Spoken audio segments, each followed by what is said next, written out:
Yo, what's up? This is Splendid Radio on Farside TV with the homeboy Amaru and a What up? very special guest, Mr. Ivan Martin. You know what I'm saying? What's happening with your man? What's going on, beautiful people? Happy to be here, man. Happy to be here. Dope, dope. So I want to start it off. What city are you from? Duval, Jacksonville, Florida. Wow. Yeah, man. Yeah, and then I moved to Virginia Beach after that, and I'm in Baltimore. Been here for about 12 years, man. The city welcomed me. It turned out really well. My business mentor from the Navy was here, so he was like, "I got a condo up here, man. If you want to try something else new," I was like, "All right." I felt like I had reached my glass ceiling in Virginia Beach, and then after that, Baltimore was a really cool move for me. You know, when I think about Baltimore, I think about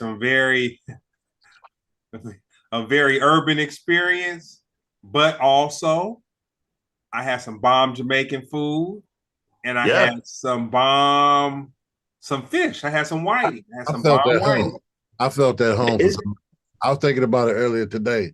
Like Baltimore made me feel like I was at home and shit. Like it was settling, and then the more days went by, and the cultural stuff that I was seeing that they had to offer, the more I felt like I was at home. I felt like if somebody purse would have got stolen, we all gonna look at the white people instead. It felt a collective. It just felt good, man. I loved it. Yeah, man. I'm glad you had a good time with us, man. I hope we didn't get too crazy in front of you, man. I know you and what's so beautiful is you had the opportunity to see it all. And then you saw the young guys, you saw the older guys, you saw the OGs, and it was just beautiful for you to see it all come together, man. We actually have a real scene, and I'm happy brothers like yourself and was able to come out and witness it, man. We it's I'm thankful for that. I'm thankful for that. yeah, speaking on it, man, I'm gonna give a moment of silence to one of the OGs from Baltimore that we lost recently. You know what I'm saying? Ricky Carroll, yes. Very colorful cat, but very talented for sure. You know what I'm saying? Man, you know what? I haven't heard anyone else put it as eloquently as that. You Oh know what I'm nah, saying? Yeah, very because if you know Reggie, man, it's gonna be a night. yeah. And And you and the number one thing that everyone likes to say is you're gonna feel protected, you're gonna feel good around them. You know what I'm saying? So yeah. you know, I just look at it like this.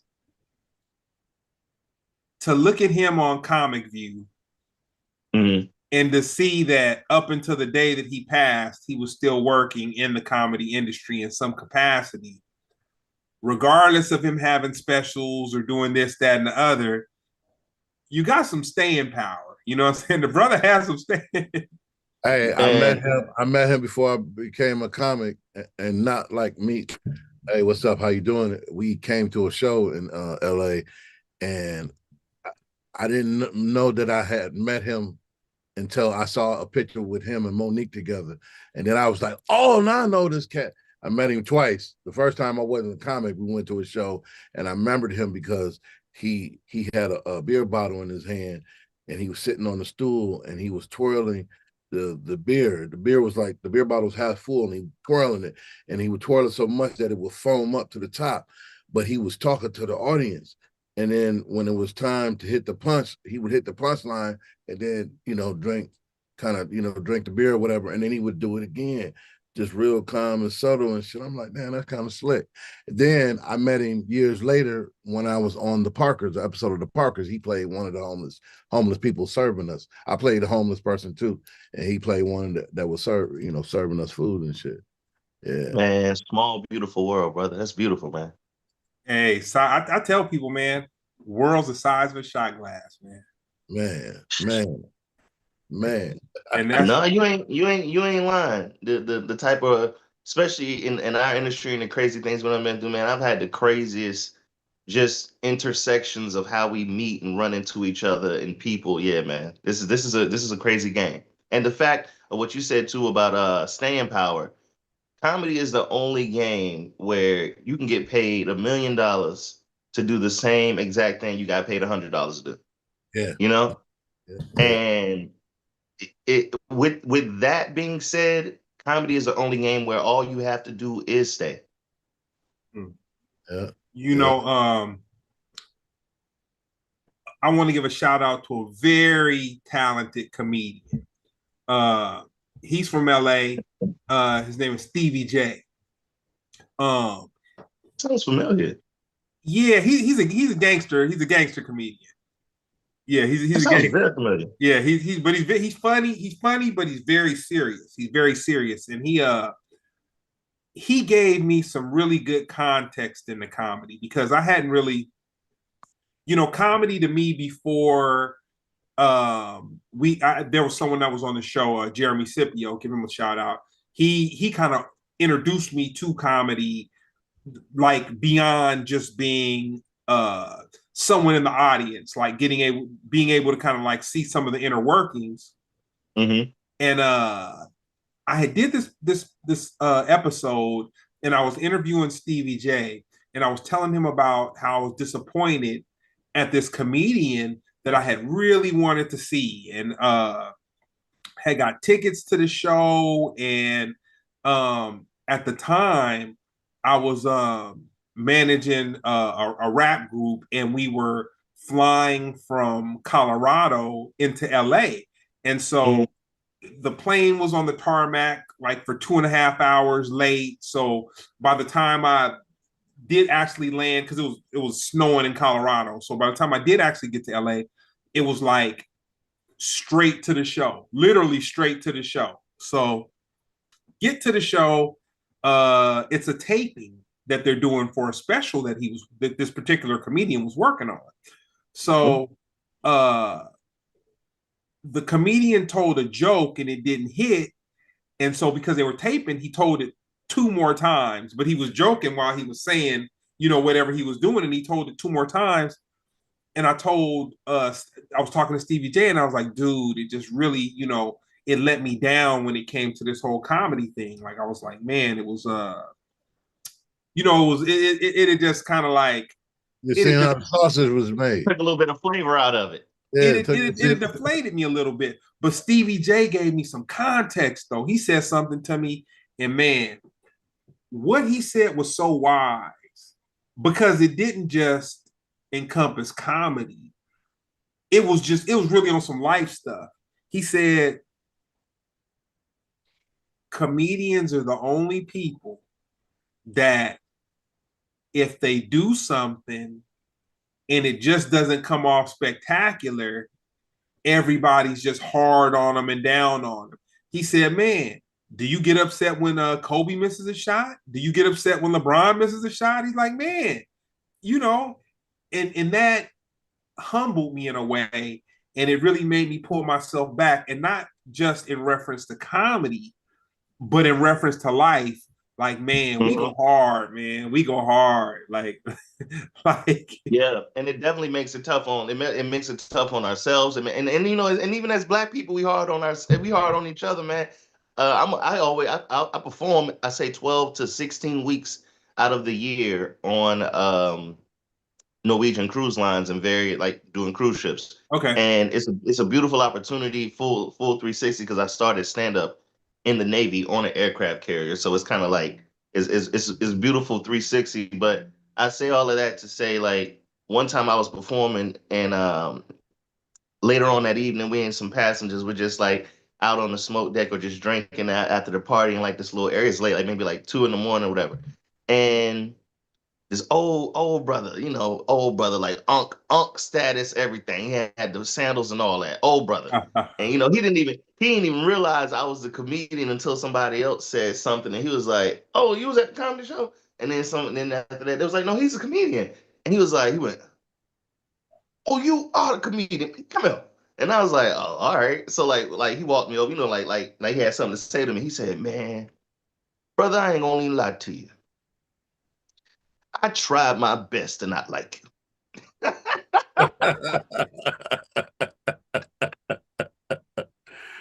And I knew what he meant. I knew exactly what he meant. He was like, basically, we're in an environment that is 80, if not 95% white, and you as a black man out here entertaining us. And he said, I appreciate that when you was on stage, I can tell you was being you. And the few of us that was in there, it was only 5 of us in there. You made it your point to speak to all 5 black people, and I appreciate that. I was like, yeah, like what, like why not? Like, but the fact that he kept it as real as he did, I highly appreciated that, man. He looked me in my eyes. I tried my best to not like you. That's hilarious. Yeah, man. On that note, what's the last album you listened to? Oh, I tried to get into Renee. Help me out. Renee and the brother, because the beat just came back out. The Imaginary Playmates, the original Renee and Angela. Renee and Angela. There Angela. you go. Yeah. Yeah, I tried to put that back on last week. Me and the lady was listening to that. And other than that, man, I gotta give it up to the Clips. A few weeks ago, we just went to Virginia. We went to Virginia Beach to see the show. I moved there from I moved to Virginia Beach because of that. Like I remember getting my orders. I could go to Hawaii, I could stay in Jacksonville, Florida, or I could go to Virginia Beach. And I never forget like that joint like the Brandon just dropped. I was like, yeah, we going here. I want to see what that's like. And yeah, man, got stationed in Virginia Beach and it was up. And those guys back then, the Star Trek record label, those guys would be out and about. You go to the club and see them. They would come to the comedy club. It was cool. I've met Pusha T a few times. You know what I'm saying? So and then my best friend, shout out to JB Easy, world renowned producer. He produced the original "On My Mama, On My Hood" producer out of Virginia Beach. He worked with those guys a lot, and you just see those guys, and years later for the Clips to like still be, man, I had to go back to Virginia Beach to see that show, man. So yeah, yeah, the Clips, and I would say the last thing I'm really still listening to right now is and I'm not a major fan of either of these artists that I'm about to say, but this project is just crazy. This that Freddie Gibbs and Alchemist joint, the new one, that is yeah, that is crazy. Yeah. No, it's almost like with the Freddie Gibbs and Alchemist, it's almost like it's two people that collide, but they're not really giving you anything that either of them are known for. Yeah, because a lot of people don't even realize Freddie started out under Jeezy first. Back in the day. A lot of I people don't even know remember. that. I remember. So Freddie had way more. His flow was a little the same, but he had way more of like a down south accent, even though he wasn't from the south. You know what I'm saying? It was weird, and now I feel like he's grown so much more into his voice. And then now Alchemist, it's crazy because you're right. He's way more known for a little bit more of like a boom pat type of deal. And lately, it's been way more drum percussion on the samples. And I just think when it comes to samples, man, like if he's doing anything with this new Erykah Badu project that he's about to drop that he did on the last two, that's like we ain't even talking about what Alchemist did earlier in the year with 2 Chainz and Larry June. So it's like if he has 3 projects this year and all the production sounds like that, I definitely see him getting producer of the year for sure. Dope. Yeah, I listened to. Matter of fact, I ordered doubles of the Clips wax, and then I ordered doubles of the Clips wax. And last weekend, uh, message, message, That's my wax. That's a That's what I'm talking about. message. Yeah, so I ordered double of the Clips wax, and then I last weekend I listened to Criminal Mind. I was like, I felt like I hadn't heard it in over 15 years. And like, I just wanted to see how developed my mind was when I heard it the first time versus to what my mind has acclimated to right now. And I want to be on board with you. When you say the Criminal Minds, you talking about the Ice-T No, album no, or the no, Ice no. Cube? Criminal Minded. Criminal Minded. Put me on. My bad. Oh man, you make me feel like mummy dust, man. No, no, no. I might not help me out. What, You what artist making is me it? feel like mummy dust, man. I want to be on board, brother. Help me out. What artist is that? The Blast Master KRS-One's first album with All DJ right, all Scott right, all LaRock, right, Boogie all right, Down all right. I can Production. I can make up. I can make up for this now. I can make up for this now. So, um, my first love in this life was dance and hip hop. You know what I'm saying? When I was 6, I had the opportunity to background dance with MC Hammer. But since then, later on, I was like, long story short, man, like I've had an opportunity on 3 different occasions, and I know you're familiar with the show because it's a beautiful show. But if you've seen KRS-One, you know his show. And there's a time where he brings out, no matter what city or region he's in, Oh yeah, he'll he go brings out the find break dancers. the local guys in that area that's doing, Yeah, he'll be like old school, and then after that the breakdancers do anything. But yeah. then if he's in Chicago, he'll bring guys that do the foot, the crazy foot. Then he's out there in LA, he do some guys that do, you know what I mean? So in the South, we had our own style of dance, and some guys called me and was like, yo, you wanna dance perform with Karis in the set? Da-da-da. I was like, sure. So he's like, yo, when I say new school, just run out and do your thing. And I performed with him on 3 different occasions in my young life, man. Not as familiar because you know what I mean, but definitely the dance side and what he brought the hip hop and the b boys, yeah, for sure. I can relate to you. I got to be on stage with KRS One in the back. Uh, his peoples and everybody in the back bigging him up and shit while he on like right on stage with him. Yeah, if you saw That was if this was that was '96 in Jacksonville, Florida, and you saw a little boy with a FUBU Carl Kanai thing, yeah, that was me. I wasn't paying attention. I was too enamored because of the fact that this KRS One and this is when I was messing with Drew. This is when me and Drew first met. Greg. This is me and Drew first met, and he introduced me to J5 and them. This is that whole world that I'm entering. So yeah, to notice somebody else, I was like, no, I'm standing here like, what's going on right now?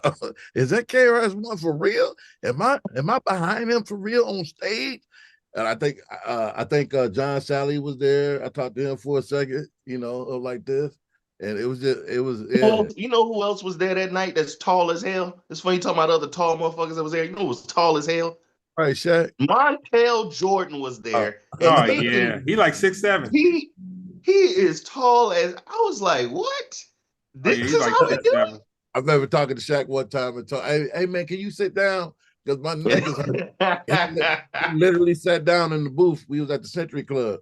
And sat down at the booth. Then he was even with me, and I'm standing up. It's some tall cats out there, Jack. Your favorite And you hip know hop what? movie? My favorite hip hop movie. Oh my gosh. It's so funny. It's so funny. I was just watching Busy B earlier on this new Vlad he was watching. He talked about being a part of Beat Street and whatnot. But Busy B be in Baltimore often, man. You mess around. Can I curse here, brother? Oh yeah, you good. You good. Thank you. Fuck around, you see Busy B while you ordering Starbucks, man. That brother cool, man. Just be downtown, he's a very and I've seen Busy B many times bless certain stages. People be doing events like Busy B in the house and he'll just hop on. But to answer your question, I don't know if this is so funny, man. I got so many, man. And I attribute so much to hip hop that I'm gonna give you an answer that I know you don't expect. Okay, I'm gonna give you 2 answers. One answer you may not accept, but I'm included in the other answer is gonna be a thorough hip hop movie. Uh, damn, I'm screwed. I'm gonna give 3. Let me give 3.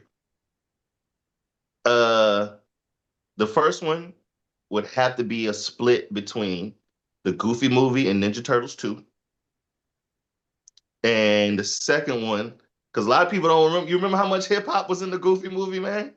I I remember, Oh, I have to remember, say I I remember do the Ninja not. Turtles. I remember the Ninja Turtles. but you remember Vanilla Ice was in the Ninja Turtles Yeah. joint. But I'm telling you, the Goofy movie, the original one, hits, hits, hits.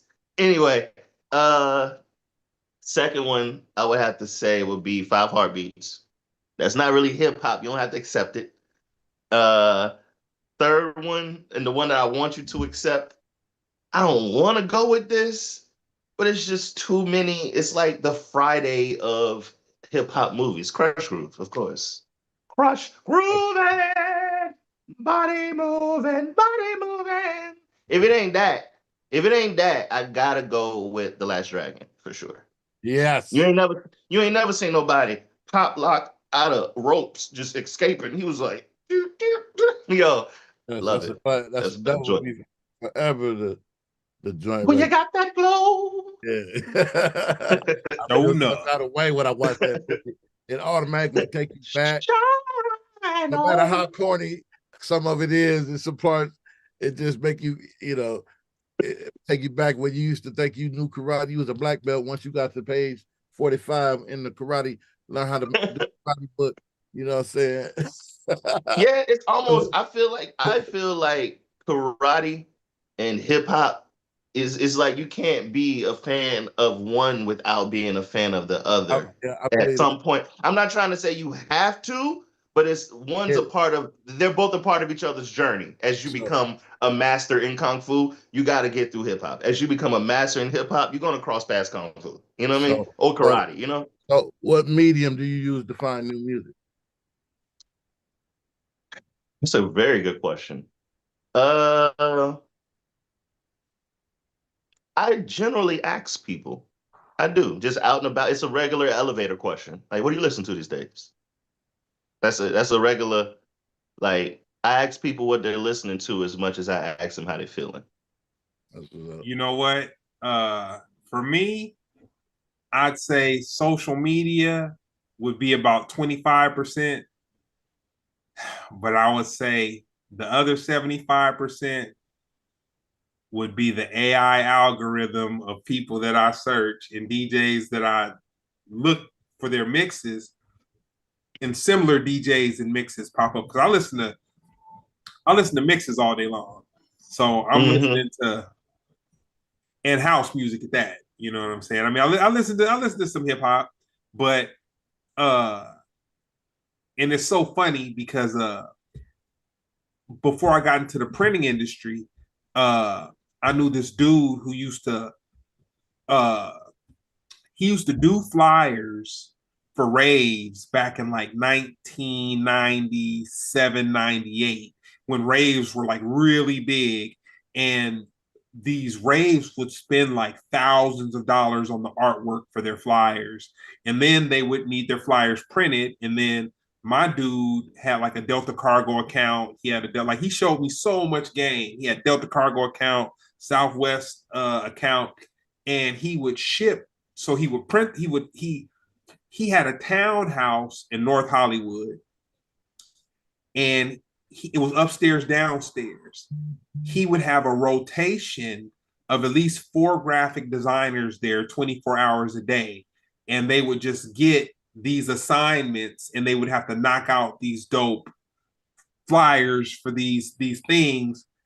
And Hmm. do all he would listen to was like house music. I'm sure he got into some techno and all that stuff with it, but like the house music was what kind of like stuck out in my mind.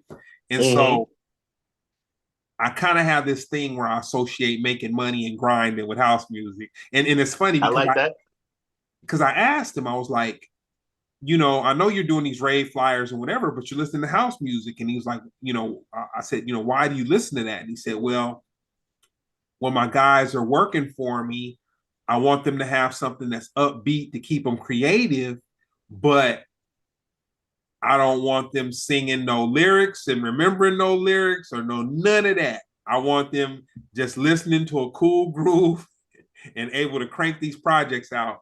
And That's smart. that's kind of been my good luck charm, man. That's when I get my grind on, that's how I get down. You know what I enjoy? I enjoy listening the most to discovered samples. That's what I Okay. enjoy listening to the most. Like when I'm hearing a new song and I can hear something, I can hear a cut, or I can hear a splice. You can almost hear them cutting the tape. You're like, I know that came from somewhere. And you go do your research, and then you find a whole new artist that you're like, oh man, I didn't know, so whether it be jazz or folk, whatever it may be, I'm a huge fan of Hubert Laws because flute jazz player Oh, because come of on, this, come you on. know what I mean? And it's What was like I dig that. I what You was see the wall, you see the wall, you know what I'm saying? what was your middle school? What was your middle school soundtrack like? Oh, that's very easy. 1997, 98. Oh, this is very easy. I would definitely say You it said was a 90, mix, make me huh? feel. How old is it? Yeah, so I would say 97, like I was that summer, I was definitely listening to Here I Go by Mystical. And what in 98, right after that crossover, that was right before 400 Degrees came out. So yeah, it was a mix between 400 Degrees and like that whole 97, 98, 99 up until the 2000s. Man, the Louisiana held that whole thing down for me, man. But if it wasn't Cash Money, it was No Limit. You know what I mean? Oh, I got a connection with you there too. I used to work for Master P. Oh, nice, man. Nice. Yeah. I hear that's a really good brother, man. He is. He is. He's very kind. That was one of the issues because Did people. you ever cross paths with Bass Heavy? No, no, Okay, yeah, my homeboy Bass Heavy, he did production. He was down with Beats by the Pound, all no. that. I But worked for No Limit Films. oh, okay, okay, cool. I got a good one for you, Ivan. Let's get it. Does today's generation stand for anything? I think this is the first, and you said I've heard it said, but this is the first time I'm actually seeing a sense of a little bit of cultural implosion. I think that they stand for uh what's the word I'm looking for? It's almost like Bullshit. I'm trying my best. This is the most acceptance of chaos as a people we will ever be, I feel. And because of that, I think the generation that is our future does not know how to handle the systems in play. And if you thought that we got taken advantage of or screwed over by things like debt or education, they're definitely you know how you drive through your city and you be like, who gonna stay in these why they keep building these condos? Who gonna stay? Ain't nobody moving. Who gonna stay? The next generation, they're gonna find a way for the next generation to work their ass off and stay in there. And the next generation gonna be oblivious to it. Hmm. Yeah, yeah, So I no, would say the most oblivious generation we've had. Because you okay. don't know what you got.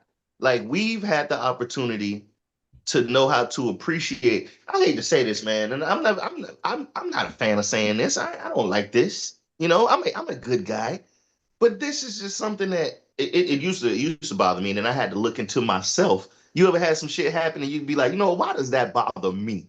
Like last year, something that was pissing me off every time I'd be walking down the street and I see it. Because for me, this was a privilege. This was something you had to work for. But whenever I see a homeless person with a cell phone, I'd be like, what the fuck is going on? Because it's like, you ever had a nigga be like, hold on, you got $1? You be like, what? Nigga, you conducting business? Asking me, hold on, let me, They hold on, got to hold on, hold on, communicate hold too. They got to communicate. on. He said they gotta communicate too. Nah, it's just coming from remembering that. I remember when a motherfucker wanted a cell phone more than he wanted a car. You know what I'm saying? You might as well And have it's had a car if you had a cell phone. And back, I know back I in know motherfuckers I know motherfuckers with cars that will pick up niggas with cell phones. Like together they was a team. You know what I'm saying? hey, It's like I'm a date myself. I got my first cell phone in 92. I Ooh. got my second cell phone in 94. Okay. I still got my phone number I had from 94. Damn. Wow. All right, I still Got got my my first, number I I got my originally first cell had. phone in '92 too. I had the one, the bag phone too. Oh, okay. You had the bag. Yeah, I pops had had the the bag. I had the brick, the big brick and the light brick. Yeah, I I had see to. mine was go ahead, I moved into the brick. I think I moved straight to analog to the analog cell phones. Like I think Nokia came out or some shit. Mhm. But yeah, I went from the A. bag. Then had no reason to have it because I had two jobs. I was working two jobs. I was a senior in high school, and I was just it's what it was. You remember I had the Ericsson, the Ericsson, the joint with the Yeah, big ass back on it. The antenna was bigger than the phone. You be yeah, like, that's a fact. Yeah, man. Your senior you used to year of be able high, to unscrew the antenna. tell me this: your senior year of high school, you're about to graduate. You close to walking the stage. What did you think your path was going to be once you crossed that stage? Oh man, by that time, well, every year, ever since eighth grade, I purposefully went to summer school. My goal was to try to graduate early. So they stopped the program when I was in junior. So my junior and senior year, I was getting out of school at 12 o'clock. I was already working out of the mindset of, education and thinking about how to get out of Florida and just I didn't know what I was going to do, but I knew, I didn't know what I was going to do as far as a career path, but I knew who I was going to be, if that makes any sense. And I never forget, man, fifth grade, you know what I'm saying? I was on the phone with a girl. She was like, "What you want to do and get old? What you want to do?" And I never forget that the answer was always the same. I was like, I don't know what I want to do per se, but I know who I want to be. And I want to be the type of brother where if I'm walking down the street and a brother be like, "Man, I just lost my job," I'm like, "Oh man, I know so and so, yo, they hiring, yo, hold on." Call my man, yo, you say he got you, da da da. "Oh man, my lady just left me, and da da. Yo, oh, we got a party tonight. Come on through the show, da da da da." Just like a resourceful brother, just walking through life, being a resource for my community and my people, and I'm very thankful to say, I am exactly that now. No, your, your first time doing stand up. Oh, 2007 or 8. No, 2006. Actually, 2005 or 6. And damn. You know how you be trying to run away from that dub? You be like, "Oh, I'm doing comedy 18, like 19 years." You know what I mean? You be Oh, it like, stayed the same for me. It stayed the same year for at least 3 to 4 years until I had to do like a new bio or something. Like, no, no, it's more than that now. You know. so yeah, had to be 05, 06, and I was actually at a gas station. This lady pulled up on me. God bless her, Angel. This lady pulled up on me and she was like, "I'm pumping gas." She goes, "Hey, excuse me, sorry. Um, I'm not going to this comedy show. I got some tickets. I don't know if you want a date or what y'all doing, but if I want these tickets, here I go." I was like, "Damn, all right." And it was like, "Yo, you want to just go?" So we went. And within 5 minutes, I'm sitting there, I'm like, "Oh, I can do that." And I had been on stage in many other capacities before. And at this time, I'm probably like 19, 20 years old. Maybe no, maybe like 21, 22. And I hadn't yet found my niche, but I can do that because I didn't realize like, what stand-up was. But at that point, I was already having guys wake me up in the Navy and be like, yo, Martin, tell that story you told the other night. Yo, tell that story you told. Oh, yo, don't tell me no more. Wait till we get off work. Tell me the story later. Tell me the story later. And like I didn't know that's damn near what stand up was. You got a group of people around you.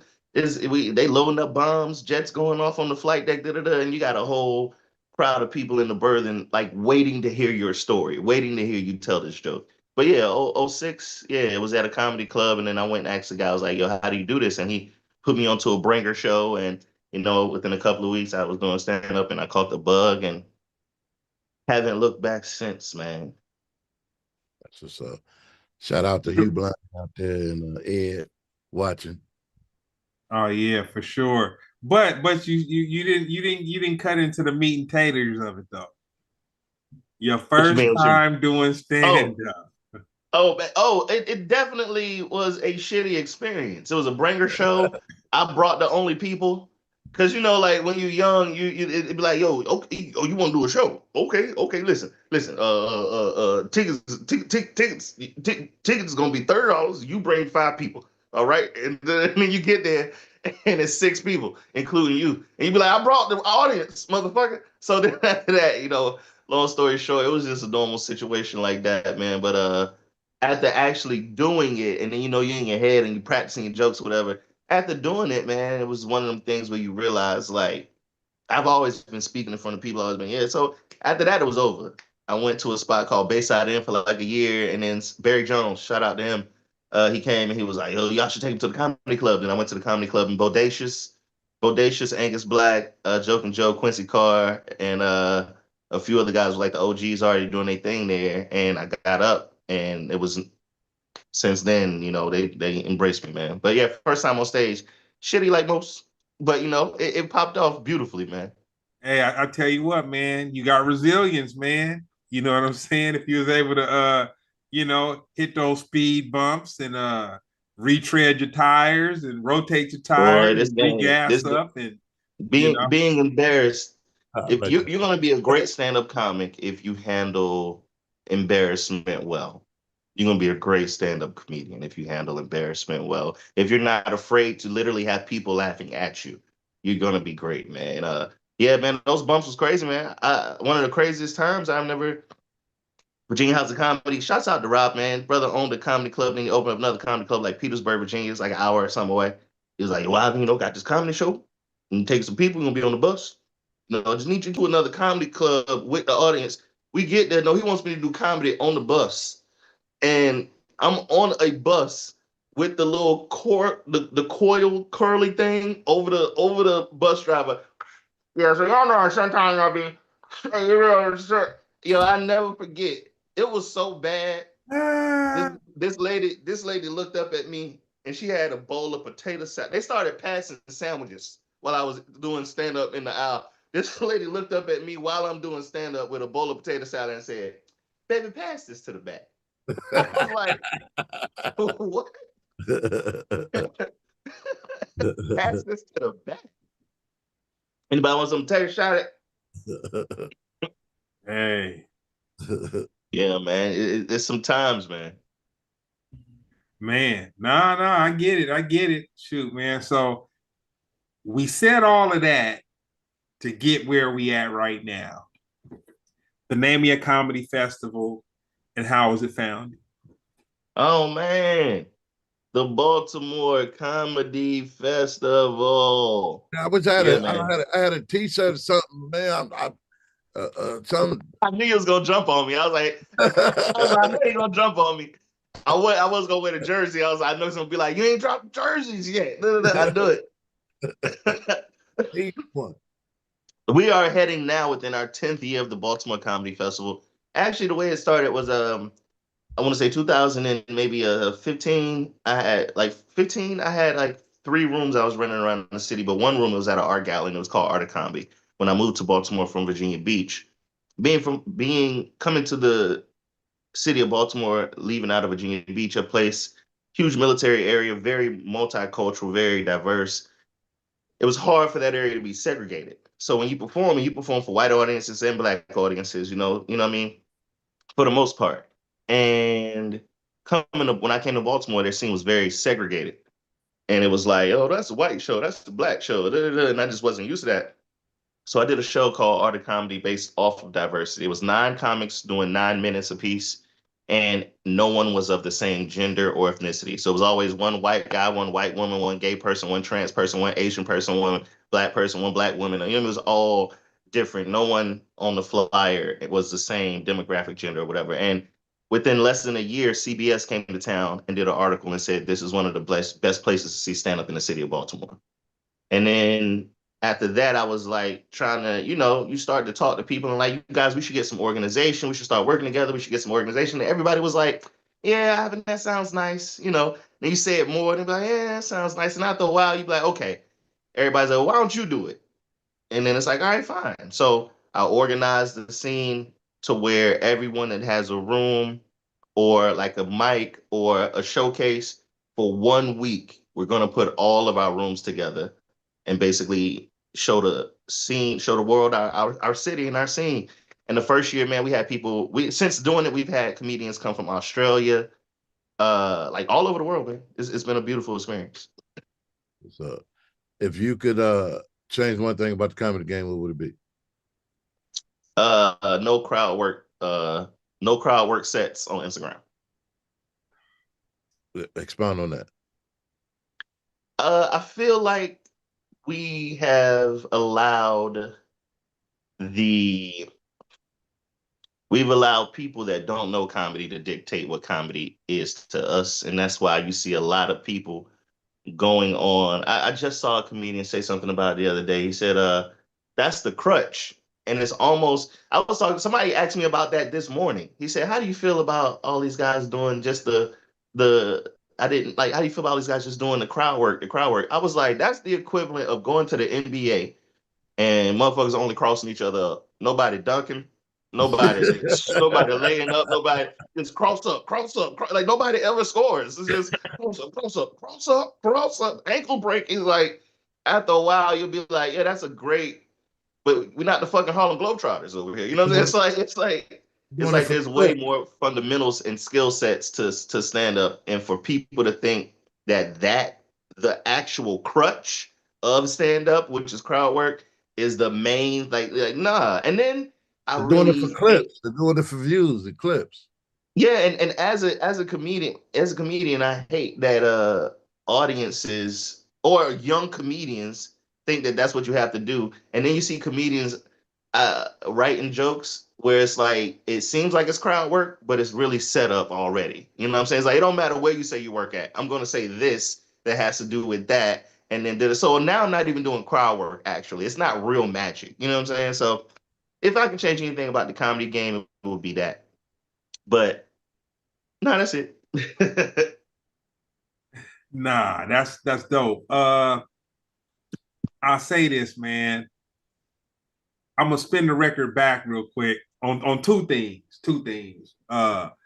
One, although I had a great time and a great foodie adventure when I was in Baltimore, I wish I would have saw some of The Wire before I went to Baltimore because I had no idea what I was walking into. So that's one thing real quick. And the other Oh thing, yeah. I just saw this documentary on George Clinton, and all the documentaries you see are about the funk and the one and all this kind of stuff. But oh man, okay, so he went and he sued all these people who kind of had like got over on him, right? Mm-hmm. This documentary was talking about his band members and the ones who he got over on. And I was like, dang. And real quick, this was a funny one. So they said what he would do is he would get them on the road, then he'd introduce them to some extracurricular activities, and then he would be the only person providing the extracurricular activities. So when it came time for him to pay people, he was deducting from the extracurriculars that he was providing Uh-huh. before they would get paid. But this was the Uh-huh. funny part though. One of the dudes was younger and he was a little ambitious. So he was like, well, you know what I'm saying? I'm not making no money being out here on the road. I'm liking to get my little party on. He said, I'm going to start doing my thing. And at least I'm going to be out. I'm going to be playing music and I'm going to make a little bread. Mm-hmm. So Wynn got back to George. So when Wynn got back to George, they said George put a poster up at the beginning of the bus. So like, whenever you're going to do a show or go to the hotel or whatever, everybody walks off the bus, everybody walks on the bus. So when they walked on the bus at this particular show, the poster said, nobody sells any drugs on this bus unless approved by George Clinton. You know what I'm saying? And that's so far from what we talking about, man. But that was No, nah, I know exact. Was it one of the new ones where it's like the animations where they retell the story? Nah, it wasn't. It wasn't that. But I'll say this. I got to give a shout out to Mike Judge. That's homeboy who Mike Judd. I'm sorry, Oh, Judge. yeah. He does a great job with those, man. Oh man, I watch an episode of King of the Hill at least Yeah, the 5 days a week. bus tails. Yeah, Yeah, Tales of the Tour Bus. You know what I'm saying? yeah. Tales of the Tour Bus. So I'm gonna ask you, then I'm gonna ask Amaru. Uh, in these political times that we in right now, uh, when Elon Musk was on that stage and he got very enthusiastic and he threw up that enthusiastic gesture twice, what did you see him Hmm. throw up? What did I see? What, brother? What did you see him throw up when he threw his enthusiastic gesture Oh, twice? it looked like he was rapping. It looked like he was rapping. It looked like I know a gang member when I see one. It looked like he was rapping, it looked like he was throwing up his set. Like we know what we saw. You know what I'm saying? The His best African answer American, yet for that his question. African American ass. He's We know what we saw. The We best know answer exactly I've what heard. we know exactly what we saw, and then tried to retract. Hey, you know what I think though? I think it was a body language slip. And I've had one of those before. I've had one of those in my life before, and I am not proud of it. But I can believe it was one of those, like a Freudian slip, how you say a word you didn't mean to say, but it had something to do with what you was talking, like a Freudian slip. I think it was like a Freudian body language slip. Like he wanted to do it, but he didn't know he was doing it. I do I think he think he wanted to do it. gained I think he gained a little momentum after he did it the first time, and he was like, you know what, I'm all fired up. I did it. I'm gonna have to double down on it. You know what I'm saying? Yo, man, I know it's a beautiful thing. It is a beautiful thing to be hyped up and to be like, you know what I'm saying? That's that magic feeling that you only feel in certain places like concerts or events, whatever. Like one of my good friends is a youth pastor, and he's also a hip hop artist, a Christian rapper, been on BET, Uncle Reese. He said one time, and I was with these young brothers and we was praying, and I was in the hood, and there was a whole bunch of young brothers that's out in the streets, and we was praying, and it was getting good, Ivan.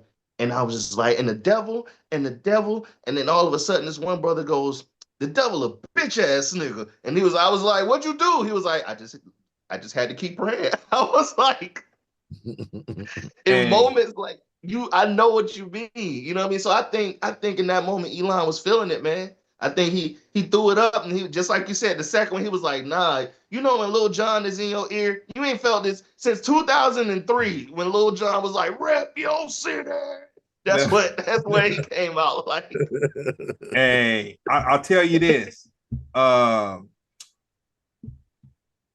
that was a very interesting moment in time for me. But I'm gonna show you, for me, that was the beginning of like the complacent uh political climate that we're in. And what I mean by that is you have people saying he's on the spectrum, he's socially awkward, he doesn't they was coming up with every excuse in the world other than why his grandparents moved from Canada over to South Africa to be who they are, who they were, and who he is right now. I knew. Now, it's a lot of people that's smart that ain't book sense ain't common sense. And I knew something was off. Why the hell is your daddy doing an interview with Vlad TV? Like, have we gotten here as a culture in society? Like, But why is Elon Musk's daddy being interviewed by Vlad TV, the same white man that was on the Boondocks? It's just crazy. The only thing that needs to happen now is like some WWE stuff. Like I'm waiting for Trump to be at Raw, like Monday Night Raw. So it's crazy.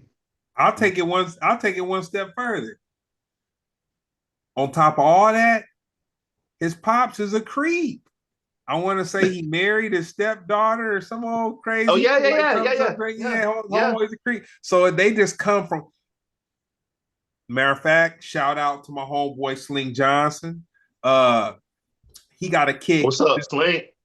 He got a kick this morning because I was telling him he was part of one of the most talented casts Oh yeah, of cartoons. Black Jesus was. No, You talking Black about the Je- Boondock? no, Black Jesus was greatness. You had Charlie Murphy, you had Witherspoon, you had uh shoot, man, you had Marla Gibbs' daughter, you had Corey Holcomb. Mm-hmm. Like that was a thing. Boondocks was cool. Yeah, well, Black Jesus. Boondocks was cool. But no, he was the baby on the Good Times cartoon. And if you haven't seen it, but see, this is the thing. It's on Netflix. Good Times. But forget everything you Yeah. knew about Michael, James, Florida, all that in the positive household and this, that, and other. Slink plays. Oh, all that out the window. Yeah, you gotta let that go. You're not gonna enjoy it.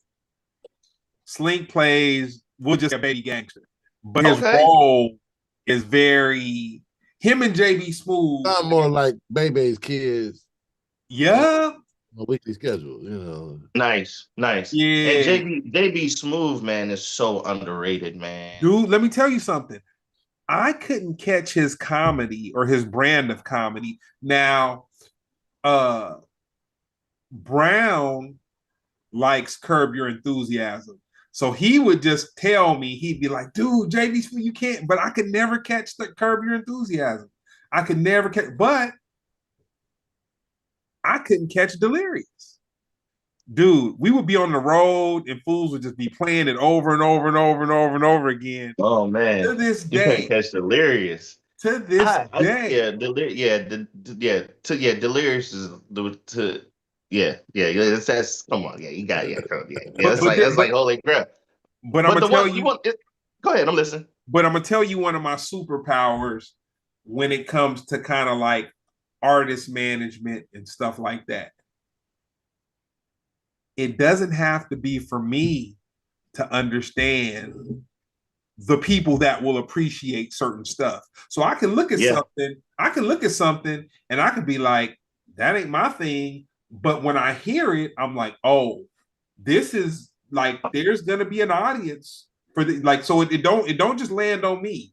Like I No, am no, not that's a very good thing to be able to have that perspective with the ear. because the thing is, I'm not the consumer. Mm-hmm. Matter of fact, I heard several songs today and it had me asking questions about the person who had mixed it and whatnot because the way that the mixes were on the songs would have made me think that the different people that were mixing these songs were kind of like students of this genre of music. And my dude was Mm. like, nah, dude, it's just, just an engineer, doing what he do. And I was like, damn, I was like, shit, he nailed it. You know what I'm saying? He nailed it.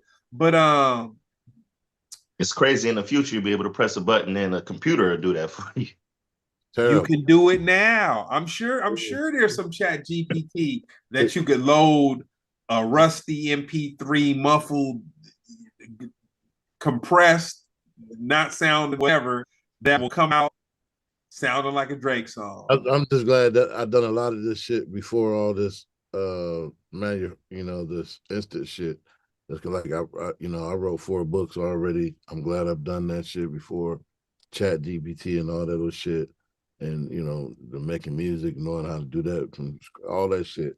I'm glad, writing in cursive, all of it. Yeah. Oh boy, writing in cursive, boy, that's crazy. I heard something so sad about the cursive thing. They said, I heard somebody say cursive is now a superpower because within the next, people have already started seeing instances where people have been given deeds or properties been passed down, and people are getting their property and home. Young people that have getting things passed down to them are getting their properties taken away because they can't read the deed in cursive. Oh, damn. Damn. I was I like, wow. But I had a question for you, Amaru. It's so good you said that. How do you feel about these AI remakes of these songs? Like when somebody, I just heard brother took a 50 Cent's Mini Men and turned it into a blues song. Like sound like something from the I heard 50s. that. I heard that, and it was dope.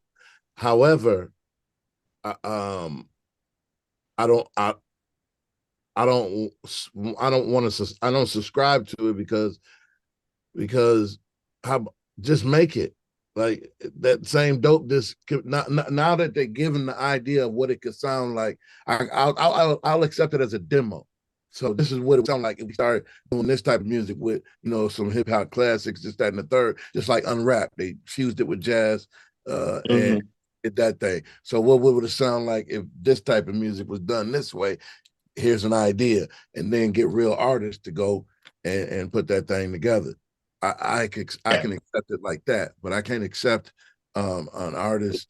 Yeah, I almost feel like I almost feel like I'm getting violated without my permission when I hear a song and then I find out it's AI. I'm like, oh, I'm so oh. Yeah. Take just the sale. You gotta take a shower. You gotta take Oh, a right, shower after right, right. Feel dirty, that. right? You be apologizing to your equipment, apologizing to your stereo equipment. I've never played a thing like that again. I'm sorry. Yeah, it's I wonder when it all because across the board creativity is being challenged by way of automation. People and then it breaks down even further because I remember going to Guitar Center um a few years back. I think especially around the pandemic, because we went and got a guitar to learn, try to play the guitar or whatever while locked in. And dude was like, "Yeah, sales are down, this, that, and the third." I was like, "Oh yeah." He was like, I was like, "Why? You know why that is?" He said, "Yeah, because people don't want to learn how to play instruments anymore. They don't want. They got everything else that'll do it for them. They don't. There's no more wanting to learn how to do the shit. They want it now." I was like, "Damn, I can see it. I can see it." I can see it. He was absolutely right.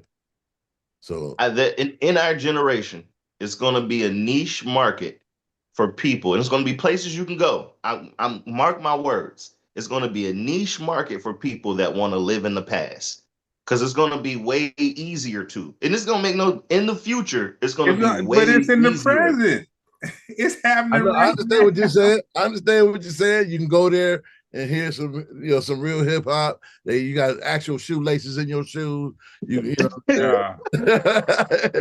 I get it. I get it. I get it. That's gonna be a business. That's gonna be I'll tell you one of my hidden pleasures. I haven't done it about, well, that's a lie. I've done it once in the last 6 months.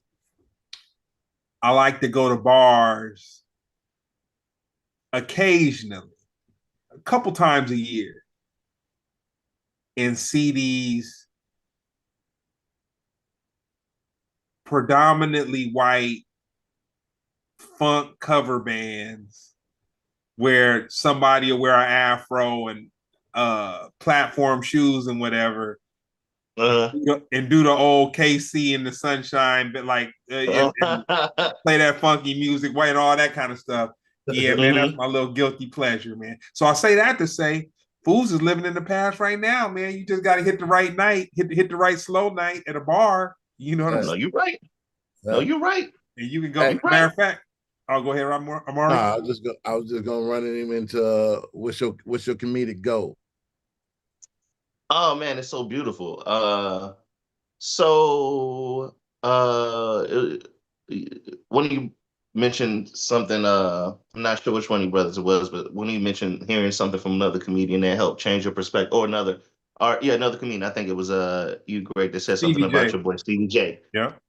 Shouts out to my good friend that just got married, Jordan Rock. Long story short, some years back when we had met and he was coming to see Art of Comedy and like we was building a great friendship, man, that entire family is outstanding, great people. But long story short, I was complaining about the game, and he has exposure and had exposure to so many other things. He dropped a gem on me, and I was like, oh man, what you think about this? Oh man, he shouldn't have got that. He ain't funny. This was like damn near 10 years old. I was like, he ain't funny. He shouldn't have got. Oh, he shouldn't have got that. He ain't funny. And I never forget. Jordan goes. He said, "Man, when has not being funny ever stopped somebody from getting something?"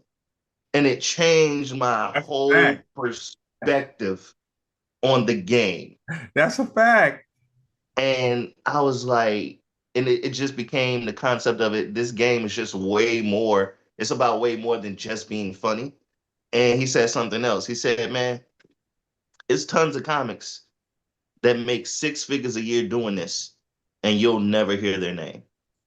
And I was in my head like, if I'm blessed enough to be one of those comics, I ain't got nothing. I don't want nothing else for the rest of my life.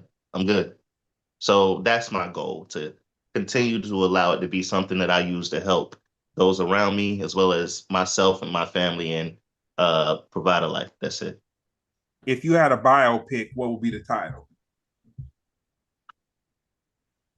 Uh, Ivan Don't Hurt Him. Uh, After that first MC Hammer album. I haven't heard of. Who would play you?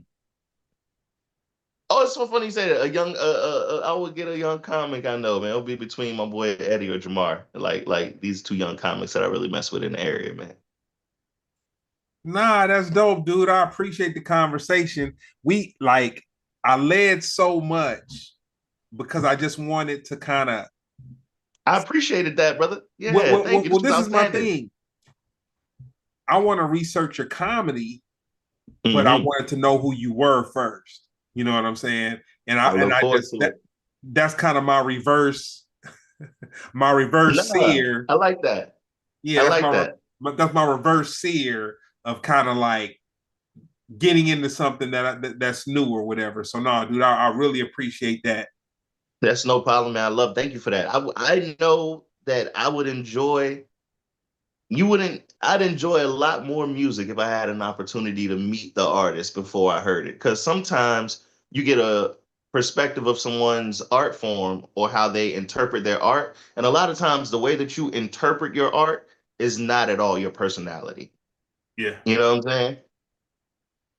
dope. So where Like can people? you wouldn't think like the type of brothers that you see, you would not think Amaru makes money being silly. You know what I'm saying? It's like, and then you see him get on stage and this whole other it's like, oh, but I know that's there. I think as comics, that's something that we all, within a matter of meeting somebody less than 5 seconds, it's not that, oh man, you're not being your real self. It's like, oh, I know the way that you explain yourself is way more animated than the way that you talk to me. That's all. You know what I like about seeing live comedy, uh, and then comedy where you have a lot of comedians that aren't famous. You get to see the combination of joy and pain, man. You get to see the combination, and not to get off on it, but you see these people who. So after Jeremy kind of got me into the whole, going to see live comedy thing, and then hanging out after the show, I noticed you get to see this person that goes up on stage. They kind of take you on a journey, Mhm. and then that journey is over. And then It's so after, funny. My dog just came in the room too, man. I was going. I'm trying to hide him. that, you get to see who the person is that was who they were before they stepped on stage, and then who they turned into after they got off stage. And it's a very interesting, and I'm sure there's Shift. been, huh? Shift. Yeah, and I'm sure there's been documentaries on it, but that's the interesting part about comedy for me. You know what I'm saying? Live comedy. What's up, man? Y'all battling? Y'all, Yeah, blue, y'all. blue. Well, I'll tell you where Amaru got you beat. I'm sure his I don't. dog way more than yours. Come here, blue. See, look at this one. Oh my God. He like 95. He's Dang. 140. Yeah, I've been told I treat animals bad because He's fine. the only time my dogs have been in the house is when one has been in heat. You know what I'm saying? And we Yeah, man. What kind of dog you got, Greg? old English bulldogs now. Oh yeah, that's cool, man. Yeah, he sit down. Sit. He's playful, man. He's very energetic. It's a Maryland State dog, a Chesapeake Bay Retriever. Oh, okay. Mhm. So where can people find you online? ComedianIvanMartin.com. I keep it very simple, man. Same thing everywhere. Yahoo, Black Planet, MySpace, all that. I heard that. I heard that. You got anything coming up you want people to check out? We just finished the Baltimore Comedy Festival. We have a nice promo that we're wrapping up of some things showing out how outstanding the festival was. Um, I'll be leaving out to do some things overseas at the top of October for a few days. So check me out um, anywhere out there. But other than that, man, we're about to wrap up the season and catch me next year, man, out and about. That's about it. Everything will be on my website. Hey, and the I'm not I like to preface me being a foodie, but I'm gonna say the greedy person in me. When you said that Norwegian cruise ship, why did I go to meatballs and gravy? Why did my mind travel to meatballs and gravy? And then Hilarious, man. I remembered you could get meatballs and gravy for less at IKEA. You know what I'm You saying? sure can. But you know We just what? was there. For that furniture and what you got to take to put that furniture together and how long that furniture They lasts, should give it to you. man, that's a fact. You know what I'm Yeah, man. saying? Well, I appreciate you brothers for having me, man. No, all good. And you, Amaru, you got anything coming up? No, just got to reschedule the basement lock-in that we were supposed to do this past weekend. We might be doing it in California and All LA. right. And where can people get that wax that you was flossing a few minutes ago? They can get the album on gdsmusic.net or hoodrawls.com. It's that right here. It's that old school. Dope. So yours truly right here. Proud of this. All good. Well, nah, man, this has been another episode of Splendid Radio on Fireside TV. I want to thank you, Mr. Martin. I want to Thank thank you. you, Mr. Amaru. And this has been